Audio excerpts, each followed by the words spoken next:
அறிவு கேட்டவன. அவர் யார் தெரியுமா? நமக்கு ரெகுலரா ஆர்டர் கொடுக்கிற கஸ்டமர். ஒரு நிமிஷம் நான் இதோ போய்.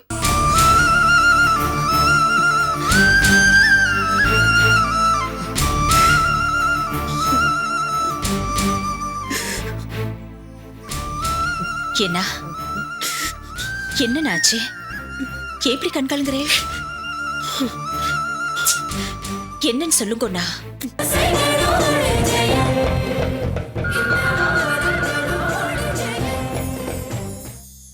முக்கியமான மீட்டிங்ல இருக்கேன், அப்புறம் பேசுறேன் நான் உங்ககிட்ட.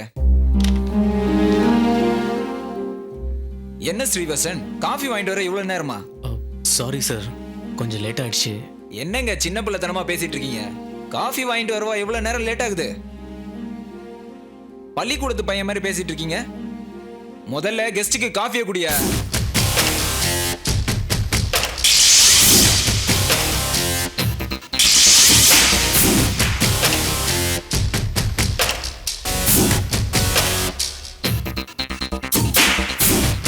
சும்மா நிக்காத, காஃபியை குடியா. வா. சரிங்க சார்.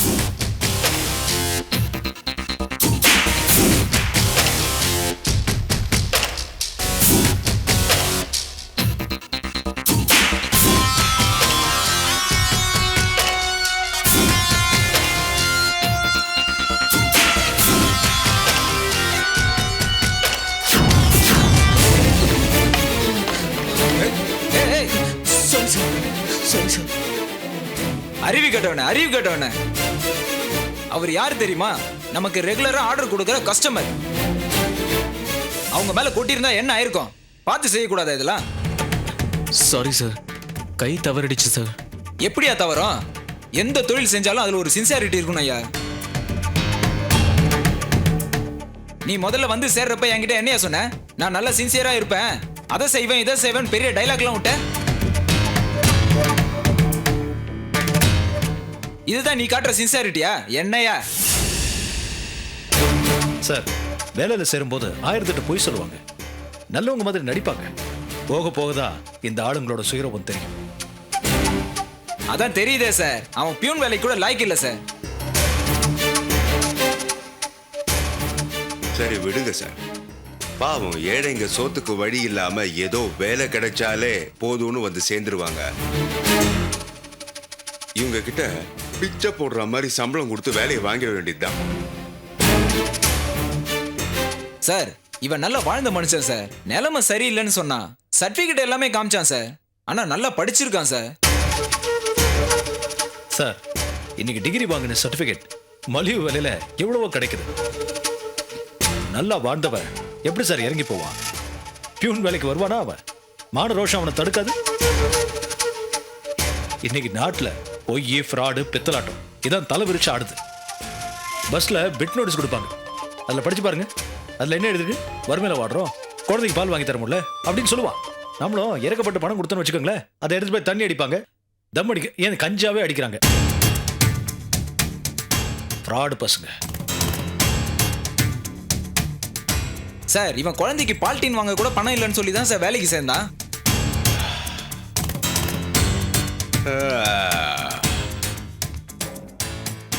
வச்ச பாத்தியா ஆப்பு. அப்புறம் தம்பி, உன் பேர் என்னம்மா? என்னையா யோ பேரை கேட்டா முறைக்கிறான் இவன். யோ பேரை கேக்குறாங்களே, சொல்லையா.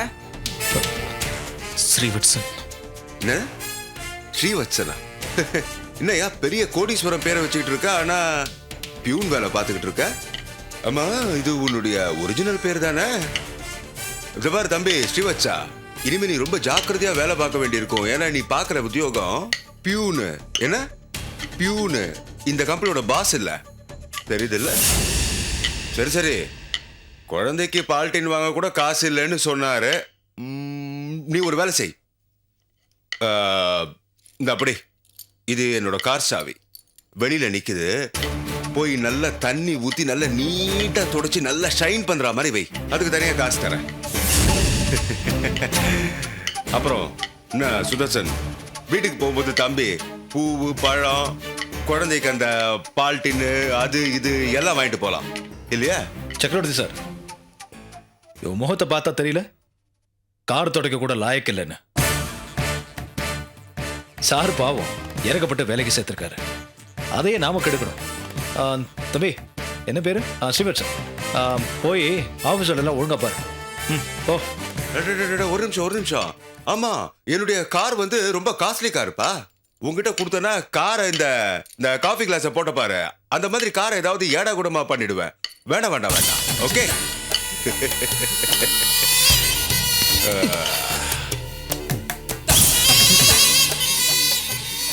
ராஸ்கல்.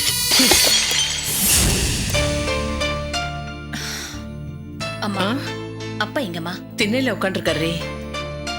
அம்மா கஞ்சி காய்ச்சி நன்னா ஆற வச்சு கொண்டு வந்திருக்கேன். இந்தாங்க அப்பாக்கு கொடுங்க. பத்மா, என் ஆத்துக்காரரை நீ கண்ணில் வச்சு காப்பாத்துறடி. உன் ஆத்துக்காரன் வேலையிலேருந்து வந்து 1 மணி நேரம் ஆறுது. வந்தான் நேரம் ரூமுக்குள்ள போயிட்டான்.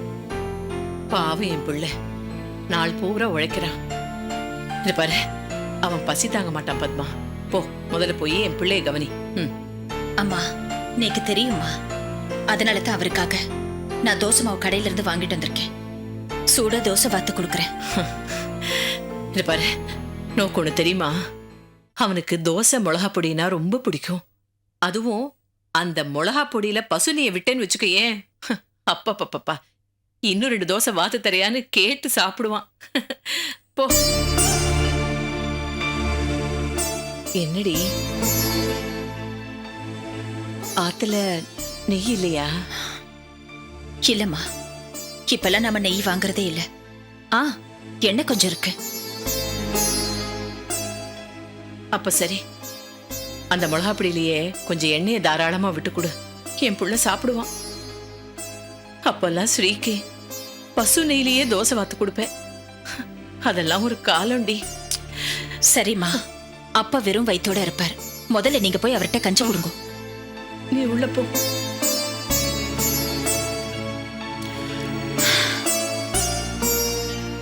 ஒரு நிமிஷம்னா நான் இதோ போய்.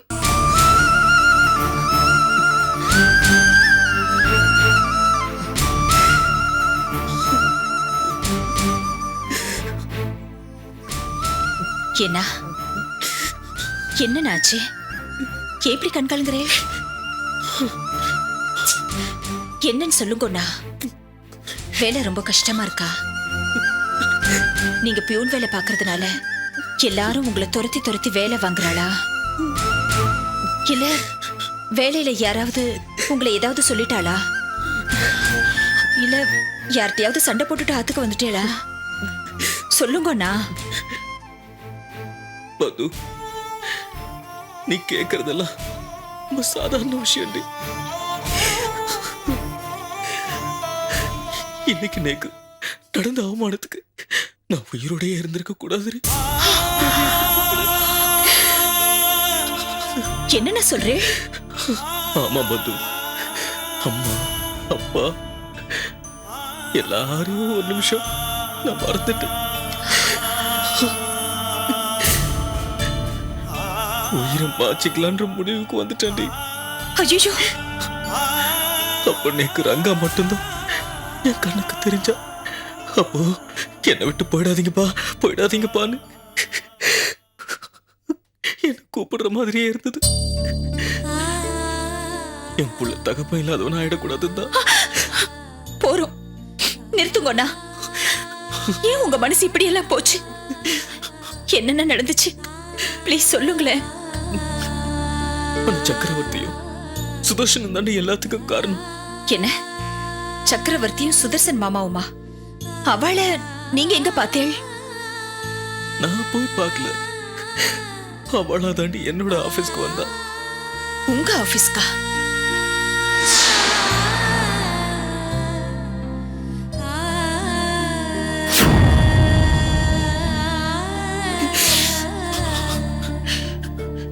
பத்மா, நான் எல்லாத்தையும் பொறுத்துட்டேன்டி. கடைசியாவ என்ன கார் துடைக்க கூட லாய்க்கில்லைன்னு சொன்னப்ப நான் உடஞ்சிட்டேன்டி. சொல்லாதீங்க. அந்த பாவி உங்களை இந்த அளவுக்கு கேவலப்படுத்தினதுக்கு அப்புறம் வேண்டாண்ணா, இந்த வேலையை உங்களுக்கு வேண்டாம். அந்த ஆபீஸ் எதுவுமே நமக்கு வேண்டாம். மது, வேண்டான்னு ஒரு நிமிஷம் ஒரு நிமிஷத்துல முடிவு பண்ணிடலாம். நான் கூட அந்த முடிவு தான் எடுக்க வந்தேன். ஆனா நம்ம குடும்ப நிலைமை யோசனை பண்றச்ச குடும்பத்தை காப்பாத்த கூலி வேலை செய்யல. ஆனா மானம் மரியாதை இதையெல்லாம் அடமடம் வைக்க கூடாது. இத பாருங்க, அந்த சக்கரவர்த்திக்கு செல்வாக்கு இருக்கிற எந்த இடத்துக்கும் நீங்க வேலைக்கு போக வேண்டாம். அந்த குடும்பக்கார பாவிங்களுக்கு தான் எல்லா இடத்துலயும் செல்வாக்கு இருக்கேம்மா. அப்ப சரிண்ணா, நீங்க எங்கேயுமே வேலைக்கு போக வேண்டாம், விடுங்க. போலனா குடும்பம் எப்படி நடக்கும்? நடக்கும்னா பகவான் ஏதாவது ஒரு வழி காட்டுவார். ஆனா ஆனா நீங்க தான் முக்கியம். நம்ம குடும்பத்தோட மானம் மரியாதை தான் முக்கியம்.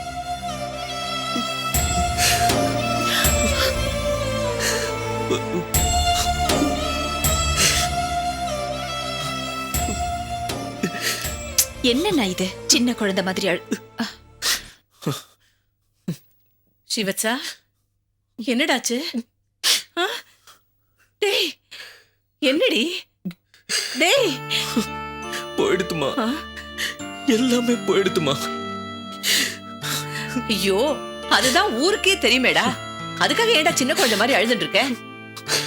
போயிடுத்துமா, எல்லாமே போயிடுத்துமா. ஐயோ, ஏன்டா இப்படி என் மனசை நோகடிக்கிற? என்னதான் நடந்ததுன்னு சொல்லி தொலையேன். கொஞ்ச நெஞ்சம் ஓட்டிட்டு இருந்த கௌரவமா போயிடுத்துமா. மானம் காத்துல பறந்து போயிடுத்துமா. டேய், இது பாரு, நீ இப்படி எல்லாம் பேசுறத பார்த்தேன்னு வச்சுக்கே, எனக்கு ரொம்ப பயமா இருக்குடா. ப்ளீஸ்டா, என்னதான்டா நடந்தது சொல்லேன்டா. அம்மா, அவரை விடுங்கோம்மா. பாவம், அவரே நொந்துதான் வந்திருக்கார். அவரால இப்ப இது தவிர வேற எதுவுமே சொல்ல முடியாது. பத்மா, நீ என்ன சொல்ற? அப்போ இவன் புலம்பலுக்கு என்ன காரணம்னு நோக்காவ தெரியுமா? சொல்லு சொல்லு, என்ன நடந்தது நீயாவது சொல்லு. அதை கேட்டா உங்க மனசு சங்கடப்படும்னு தான் நினைக்கிறேன். இத பாரு, இன்னும் இந்த ஆத்துல சங்கடப்படுறதுக்கு என்ன தாண்டி இருக்கு? இதோ என் பிள்ளையாண்டா புலம்புற மாதிரி எல்லாமே தான் நம்மள விட்டுட்டு போயிடுதே. இத பாரு, மிச்சம் இருக்கிறது இந்த உசுர் மட்டும் தாண்டி. அதுக்கு கூட ஆபத்து வந்துடக்கூடாதுன்னு தான் நான் பயப்படுறேன். ஏன்னா நேத்து நடந்த சம்பவத்துல இவர் இவர் இவர் தன் உயிரை மாய்ச்சிக்கலான்னு நினைச்சிருக்கா.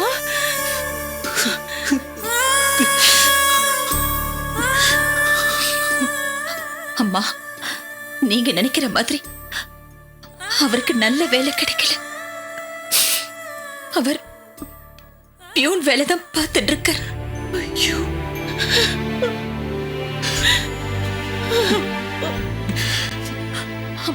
அது கூட கேவலம் இல்லைன்னு நான் தான் ஆறுதல் சொல்லி அவரை அனுப்பினேன். ஆனா என்ன நடந்ததுன்னு தெரியுமா? அவரை அந்த சுதர்சன் மாமா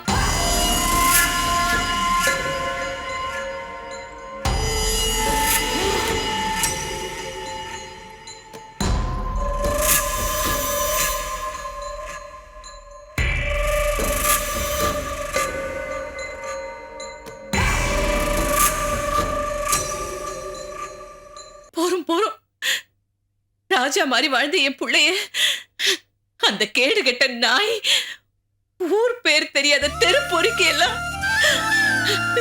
என் பிள்ளைய என்னென்னமோ பேசியிருக்கா.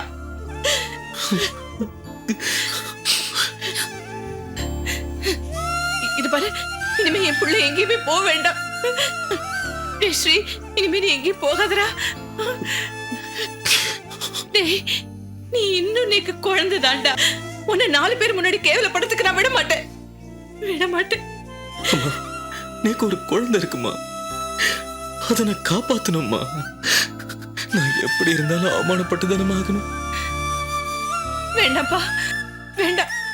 நீ எங்கேயுமே போக வேண்டாம். அந்த நச்சு பாம்பு கண்ணுல எல்லாம் நீ படவே வேண்டாம். அம்மா, அதத்தான் நானும் சொல்றேன். இவர் எங்கேயும் போக வேண்டாம், இந்த ஆத்திலேயே இருக்கட்டும். குடும்பம் எப்படி நடக்கும் ஆத்தோட இருந்தா? டேய், நடக்கும்டா, நடக்கும். இந்த பாரு, நானும் பத்மாவும் நடத்தி காட்டுவோம். இத பாரு, நானும் பத்துவோம் 4 ஆத்துல 10 பாத்திரம் தேய்ச்சாவது உன்னையும் என் பேரனையும் காப்பாத்துவோங்கிற தைரியம் இருக்குடா. தைரியம் இருக்கு. எனக்கு தைரியம் இருக்கு. அம்மா முடியல. ஸ்ரீமதே நாராயணாய நமக. ஸ்ரீமதே ஆதி நாராயண. அப்பா ஸ்ரீமதே லட்சுமி நாராயண. ஏன்பா சாப்பிட்டுட்டு வந்து படிக்கலாம்ல, ஏன் இப்படி பண்ணிட்டு இருக்கே? அம்மாடி, சாப்பாடு அப்புறமா சாப்பிட்டுக்கலாமா? இன்னைக்கு பெருமாளுக்கு விசேஷ பூஜை இருக்கு, அதை முடிச்சிட்டு வந்து சாப்பிடுறேன். நீங்களும் தான் பெருமாளுக்கு எல்லா விரதமும் இருக்கு. அவர் தான் நம்ம குடும்பத்துக்கு எந்த நல்ல வழியும் காட்ட மாட்டேங்கிறார். என்ன நீ பெருமாளை குறை சொல்லிட்டு இருக்க? அவர் எல்லா நாளும் நமக்கு என்ன செய்யணுமோ அதெல்லாம் செஞ்சுட்டு தான் இருக்காரு. அதானே, எது நடக்க வேண்டுமோ அது நன்றாகவே நடந்தது. எது நடக்க வேண்டுமோ அது நன்னாவே நடக்கணும்னு பகவானை வேண்டிக்கோ. என்ன நரசிம்மா புதிர் போடுற? நான் சொல்றதுன்னு புரியாத புதிர் இல்ல, புரியிற விஷயம்தான்.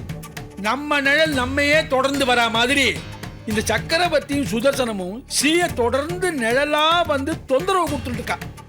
அந்த படுபாவைங்க அப்படி என்னதான் பண்றானுங்க? ரங்கநாய குடும்பம் நடுத்தருக்கு வரணும், சீரழிஞ்சு போகணும்னு கங்கணம் கட்டுண்டு அலையறானுங்க. சீவச்சனால எந்த கம்பெனிக்கும் வேலைக்கு கூட போக முடியல, அங்க வந்து அவமானப்படுத்துறாங்க. ஐயோ, இப்ப அவ என்னதான் செய்யறா? அம்மா, சீவச்சன் ஒரு டிரான்ஸ்போர்ட் கம்பெனிக்கு வேலைக்கு போயிருக்கான். அங்க இவனுங்க பூந்து கம்பெனி முதலாளிகளுக்குள்ள சண்டையை ஏற்படுத்தி கம்பெனியை இழுத்து மூடிட்டானுங்க. இப்போ சீவச்சன் ஒரு கம்பெனியில பியூன் வேலைக்கு போயிட்டு இருக்கான். பகவானே, ஸ்ரீவத்சம் மாப்பிள்ள பியூன் வேலைக்கு போறாரு. என்ன பியூன் வேலைக்காங்கிறீங்க? வேற வழி போதறதுக்கு என்ன வழி இருக்கு? இங்கேயாவது வந்திருக்கலாம். நரசிம்மா, அவ இங்க எல்லாம் வரமாட்டா. அவ சுய கௌரவத்தை விட்டு கொடுக்காதவா. அவ எப்படி இங்க வருவா? அது மட்டும் இல்ல பட்டாச்சாரி, அந்த வெட்டி பைய சக்கரவர்த்தி இருக்கானே, கார்ச்சாவி அவங்கிட்ட கொடுத்து சீய காரை தொடச்சு வையுங்கிறான். பகவானே, எவ்வளவு கேவலப்படுத்திருக்கா. அந்த கார் சாவியை வாங்கி சக்கரவர்த்தி முகத்துல விட்டு எறிஞ்சிட்டு அவனை நான் சாத்திட்டு வர வேண்டியதானே அத்திம்பேர். இதே ஆத்திரமும் கோவம் தான் சீக்கு வந்தது. என்ன பண்ண முடியும்? அவன் நிலைமை இன்னைக்கு தாழ்ந்து போயிருக்கு இல்லையா? பொறுமையா வந்துட்டான். என்கிட்ட இதெல்லாம் சொல்லி வருத்தப்பட்டான் குழந்தை. எனக்கு பட்டாச்சாரி உண்மையிலேயே நெஞ்சு வெடிச்சிரும் போல இருக்கியா. நரசிம்மா, இந்த விஷயம் ரங்கநாயக்கி அம்மாக்கு தெரியாதா? தெரியாம இருக்குமா? அவங்களுக்கும் தெரிஞ்சு போய் கொதிச்சு போயிட்டான் அந்த அம்மா. நாம எல்லாம் புலம்பின்டே இருந்தா இதுக்கு ஒரு முடிவே ஏற்படாது. துணிஞ்சு ஒரு முடிவை எடுக்கணும். என்னம்மா சொல்ற? ஆமா மாமா, அந்த சக்கரவர்த்தி சுதர்ஷன் மாமா இவாளோட கொடுமைக்கு ஒரு முடிவு கட்டியே ஆகணும். நம்மால எப்படிமா முடியும்? அவளுக்கு ஆள் பலம் இருக்கு, அதிகார பலம் இருக்கு, பண பலம் இருக்கு. நம்மகிட்ட என்ன இருக்கு? 3 ஆமைகள் தான் இருக்கு. ஏழ்மை, இல்லாமை, இயலாமை. இத வச்சு என்ன பண்ண முடியும்? மாமா, இதெல்லாம் நம்ம கையில இல்லாம இருக்கலாம். ஆனா ஒரு ஆள் நம்ம கையில பலமா இருக்காரு. அவரை நம்ம இதுக்கு யூஸ் பண்ணிக்கலாம். யாரம்மா சொல்ற நீ? நம்ம ராஜரத்ன மாமாவை தான்ப்பா. ஏன்னா அவரால மட்டும்தான் இவாளோட மோதி ஜெயிக்க முடியும். நம்மளால எதிரிகளை அழிக்க முடியலன்னா நம்ம நண்பரை விட்டு அழிக்க வைக்கிறோம்ல, அதே மாதிரிதான். ஏன் நம்ம ஸ்ரீராமச்சந்திரமூர்த்தியே சுக்ரீவனுக்கு உதவுறதுக்காக வாலி அழிக்கலையா? அந்த மாதிரிதான். மொத்தத்துல துரோகிங்களை அழிக்கணும். அட்லீஸ்ட் அவன் நம்ம பக்கம் வராமலாவது பாத்துக்கணும், அவ்வளவுதான். சீதா, நீ சொல்றதும் ஒரு விதத்துல சரிதாம்மா. பத்மா கிட்ட சொல்லி ராஜரத்ன சார பார்க்க சொல்லுவோம். பட்டாச்சாரியே, பத்மா இதுக்கெல்லாம் ஒத்துக்கவே மாட்டா. சரி, பத்மா வரலன்னா என்ன, நானும் சீதாவும் போய் ராஜரத்ன சார பார்த்துட்டு வரோம். அது நல்ல ஐடியா தான். அப்போ நான் இருந்து காஃபி சாப்பிட்டு போடா. காப்பி எல்லாம் வேண்டாம் எனக்கு. என்னடா சொல்ற? சாப்பாடே சாப்பிட்டு போயிடுறேனே, ரொம்ப பசிக்குது.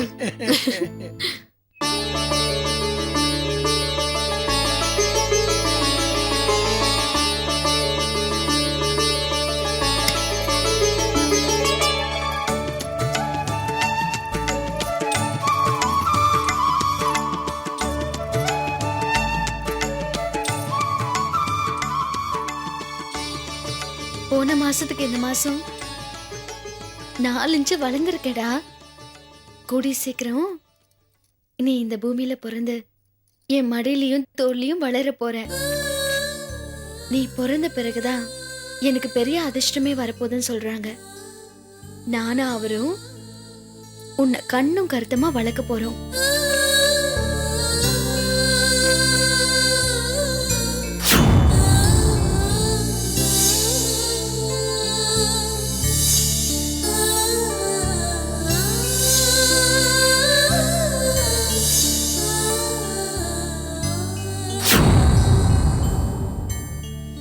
ஒருத்தனுக்கு ஒருத்தையா வாழறதுதான் தமிழ் பண்பாடுன்னு சொல்லுவா.